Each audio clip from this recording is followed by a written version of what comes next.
Until you start getting hired regularly, every illustration in your portfolio will come from you and your imagination. There's no client telling you what to do, nobody paying you. You just have to put your best work out there and hope that clients will hire you. Call them personal projects or self-initiated projects, you're deciding what to make. But there's a proven system to creating an illustration portfolio that actually gets clients interested, and I'm going to share that with you today. A lot of people will tell you to make what you like, and that will lead to finding the right kinds of clients for you. And there's truth to that, because your art is a personal creative expression, and ideally you want to work with clients who align with what you're about. But if you're at the start of your career, your skills and taste are still developing. You might not have the experience to know what kinds of clients are out there and what kinds of projects you could be a great fit for. That comes with time, but if you only make what you want to make, and it all comes from your imagination, there's a lot of luck involved if you want to find your first clients. I want to take luck out of the equation as much as possible and give you the best chance of finding your first clients quickly.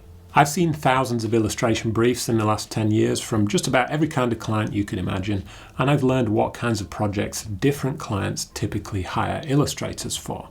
The brief is the instructions you get from the client for the project. It tells you what problem they need solving. And I've also seen a lot of illustration portfolios. Some are very me-focused, here's my art, I hope you like it, and some are focused on providing a service. Here's what I can offer your business. Both routes are valid depending on what your goal is, and I think a great portfolio has a mix of both. But a commercial illustrator is a service provider. They are hired to solve specific problems for clients. Their style and creative thinking is built around solving those problems that real clients have. Just like this YouTube channel. Sometimes I make a video that is me focused. It's my channel, so I make videos that I want to make, but most of the time I'm making videos that are to help you solve specific problems.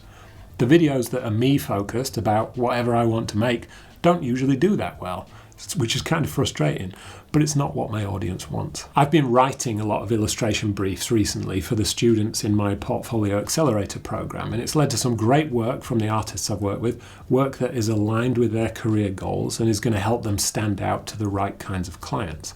And I'm going to share my method here so you can do it for your own portfolio. I've also created a simple free web app that you can use to create briefs for yourself. There's a link to that in the description. Step 1 is figuring out your goals and identifying your strengths. What kind of projects do you want to work on? What are you really good at? What kind of work do you most enjoy? And what are some areas that you're just not interested in, or areas that you'd like to improve? I have the benefit of years of experience seeing lots of different kinds of clients and projects. Some you'll be familiar with, like book covers and packaging, but there are so many more kinds of projects an illustrator can work on. Here's a list of different kinds of projects I've worked on with illustrators over the years. Take a screenshot and hopefully it'll help you think of some new ideas. These are the final products or formats. If you're not sure what any of them are, just leave a comment below and I'll respond. This is going to give you at least a few possible ideas for different kinds of formats you could add to your portfolio. Maybe a few book covers, plus some patterns for textiles, maybe some infographics and event posters. These are all great. Then we can think about what you're good at, or if you're really early in your career, what do you think you would enjoy the most? Do you think that you'd be well suited to quick turnaround editorial projects where you'll get to work on a wide range of interesting subjects and you're moving from one project to the next quite quickly? Or do you think you'd prefer to work on a picture book where you can spend months really immersing yourself in the project? I think the truth for most people is that they like a mix of long and short projects to keep things interesting. So again, that tells you that you need to show projects that are appropriate for these different kinds of clients. Next, take 5 minutes to write down what your strengths are. Now, your strengths are going to change and grow over time, but it's important to think about what they are right now. Maybe you're great with intricate detail. Maybe you've got a good eye for color. Are you good with coming up with conceptual ideas? Do you have a good sense of humor? Have you trained in a really specific skill like lino printing or watercolors? Once you've got a list of strengths, we can do some matchmaking with different kinds of clients. Conceptual ideas are really useful for things like science magazines. Watercolor styles are not often used for projects where something has to really stand out, like advertising billboards, for example, because it's a more subtle style. but it could apply to certain brands for their packaging. If you're good with lino printing, book covers are a great application of that skill. It suits nature projects and clients who want that handmade traditional look. Through this process, we're narrowing down all the possible outcomes to projects that you are well suited to. And finally, write down a couple of things that you don't care about too. If you hate the idea of working on data-heavy infographics, that's fine, just cut it. But if there are any gaps or weaknesses in your skill set that you'd like to get better at, you can create projects specifically to help you level up those skills. Drawing faces or characters is a common one.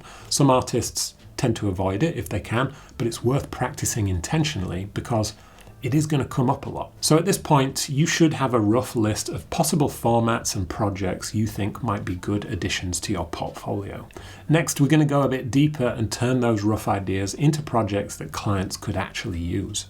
But before I do that, let me show you a couple of artists who have been through this process. Seb Antoniou has a background in storyboarding for TV and advertising. He's great at drawing people and dynamic scenes that clearly show a narrative in the storyboards. But his illustration portfolio was looking a bit static. A lot of spot illustrations that didn't use his strengths particularly well, and there wasn't much narrative involved in any of these. So we worked on some briefs that would appeal to his interests. Movies and sports being a couple of main areas that are also great for clients. For each of those, we tied the projects to something specific, whether it's a specific client or an event, or both in some cases.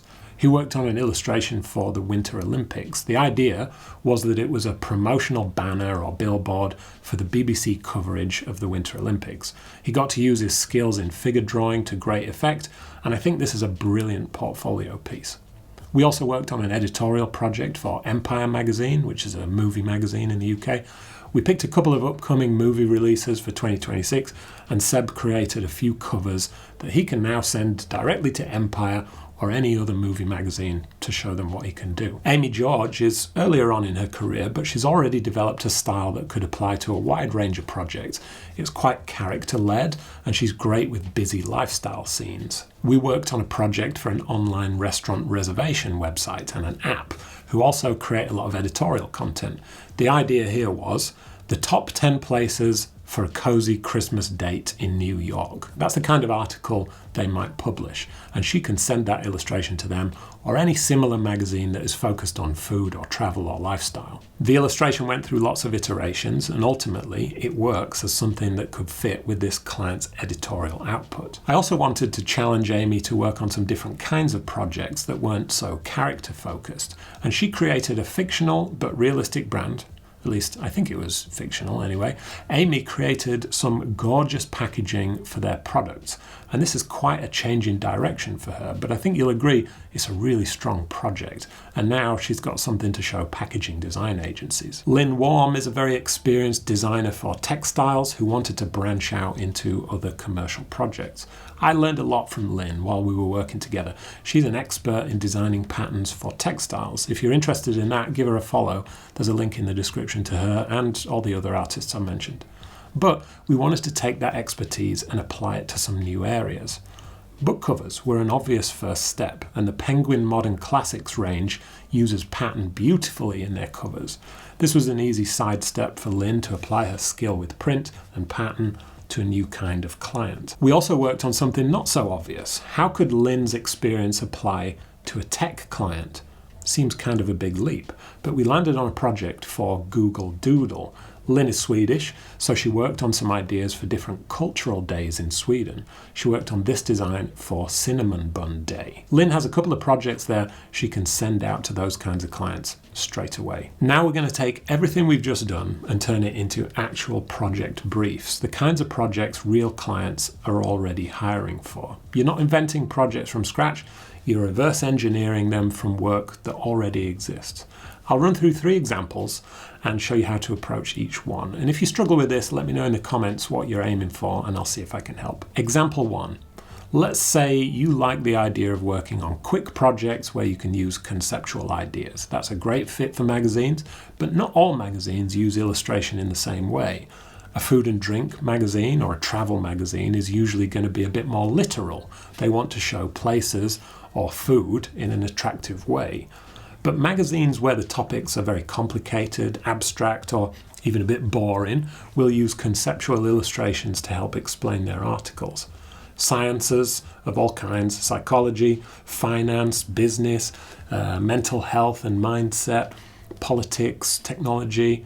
And if you look through a conceptual illustrator's portfolio, you'll see a lot of these subjects coming up regularly. Find a few magazines on each of these topics, Google image search the magazine name plus illustration, and browse through the illustrations they've already hired for. This is going to give you a really good idea of the kinds of work you need in your portfolio if you want to get hired by these clients.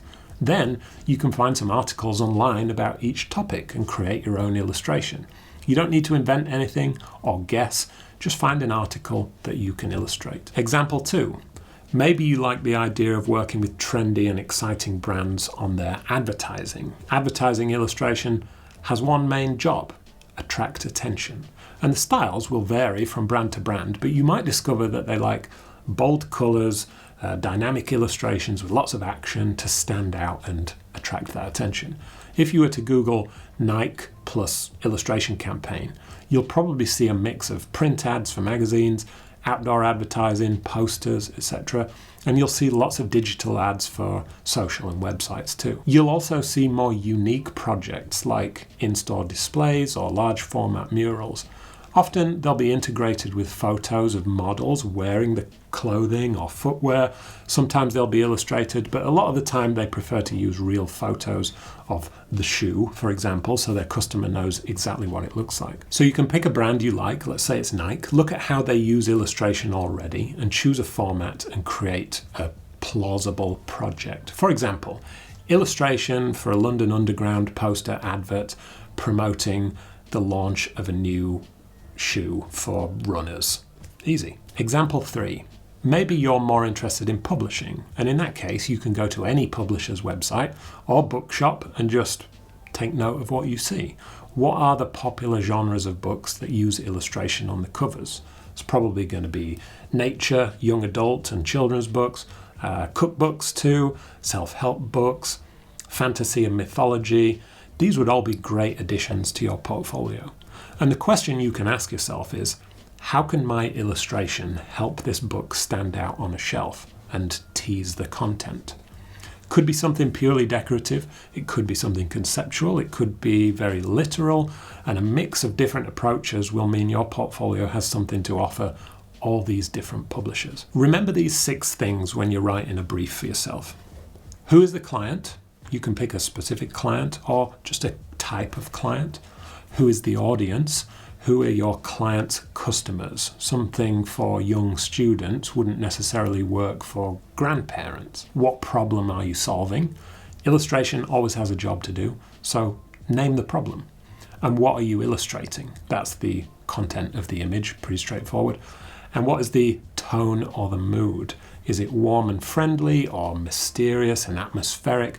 That will depend on the brand and the product. And finally, what's the format? Magazine, book cover, social media ad, billboard. Pick an appropriate format for the client that you've chosen. When we think about the client first and look at what they're already hiring illustrators for, it makes your life so much easier. You know what to aim for, you won't waste any time working on projects that nobody wants, and you know what problem your work is solving. Over time, you can rotate through a few different areas. Maybe a few book covers, some editorial pieces, a bit of packaging or advertising, all using your style applied in different contexts. If you only have book covers in your portfolio, you'll probably only ever work with publishers. There's nothing there for other types of clients. But when you show your versatility in being able to work on lots of different kinds of projects, any kind of client can visit your website and find something that they could use. That gives you more chances to get hired. So don't limit yourself by choosing too narrow a path at the start of your career. Start broad and narrow it down over time as you learn what you enjoy, what pays the best, and as your strengths grow and evolve. It takes time to build up a well-rounded portfolio, but doing it this way saves you a lot of time. You're not relying on luck, you're making things that clients already want, we've seen the proof, and you're building up your commercial illustration portfolio brick by brick. If you want some help with this process, you can apply to the next cohort of the Illustration Portfolio Accelerator at the link in the description, but I'm hoping this video will give you plenty of ideas to get started with on your own. With everything you've learned through this process, you can write yourself a realistic brief for every project. Don't forget to check out the Brief Generator web app that I've made to help you create your own briefs.